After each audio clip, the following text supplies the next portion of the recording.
You literally can't make this up. The New York Times yesterday, amidst all of the craziness that's happening right now, published an op-ed by a pro-Beijing politician in Hong Kong, basically justifying the crackdown there against democracy activists. Her name is Regina Ip. She's a politician who is trying to become the chief executive of Hong Kong. Just to give you all an idea of who this person is before we even get into the op-ed. Yeah. And what she thinks about democracy, this is what she said back in 2003.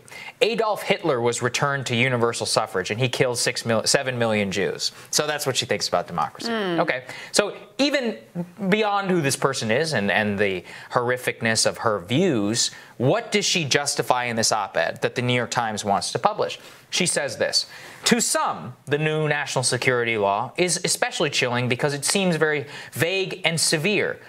But she says one person's severe is someone else's intended effect. Wow. You can't even make this up. Wow. And again, the title of this is Hong Kong is China, like it or not, subtext being Hong Kong is subject to Chinese authoritarian crackdowns, so shut up if you care about it.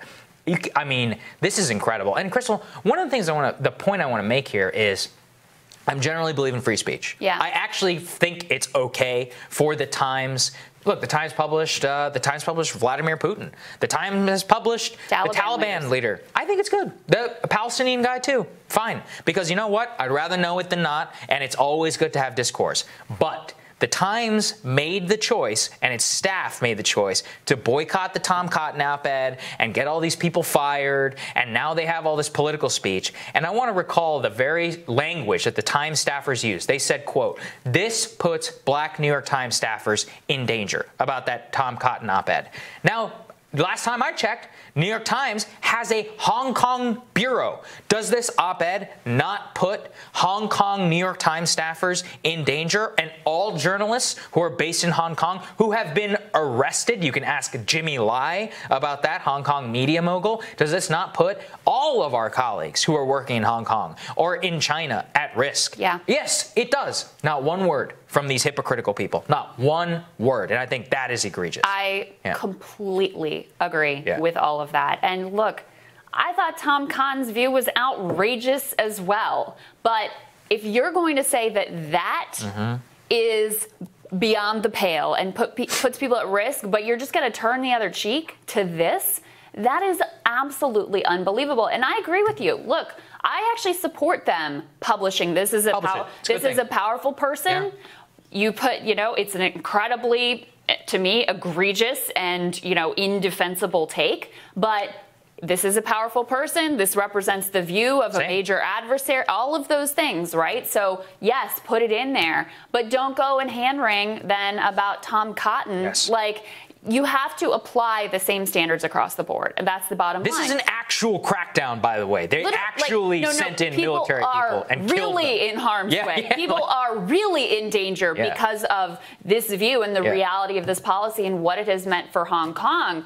But even with that being said, I think it's fraud, but I think you published the op-ed. I think you published the op-ed of the Taliban leader, of Vladimir Putin, because it is more important to have light and understand these viewpoints and have respect for the readers that they can take this information in and be like, that's crazy and that's outrageous. Give them the context to do that. Just because you have it on your op-ed page doesn't mean that you're endorsing that view. But then don't act like Tom Cotton is so outrageously beyond the pale, even though, again, I find his views abhorrent. I found the op-ed abhorrent. I do not like what he stands for, and I think it's dangerous for America.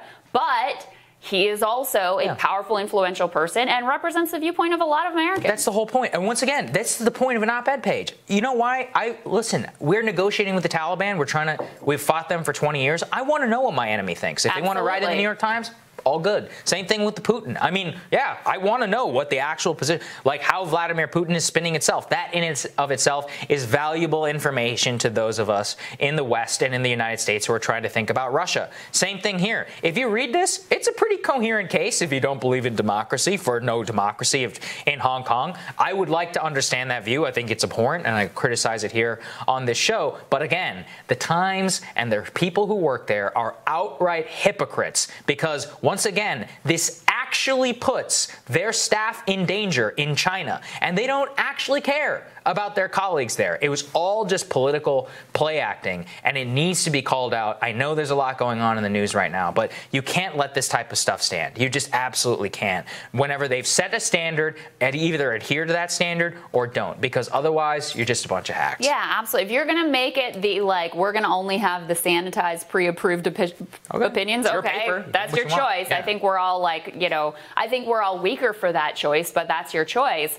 But you can't have it both ways here. And people lost their jobs at the New York Times over that Tom Cotton op-ed. And then for there to be not a word on this is crazy. Yep. All right. All right, more Rising for you after this.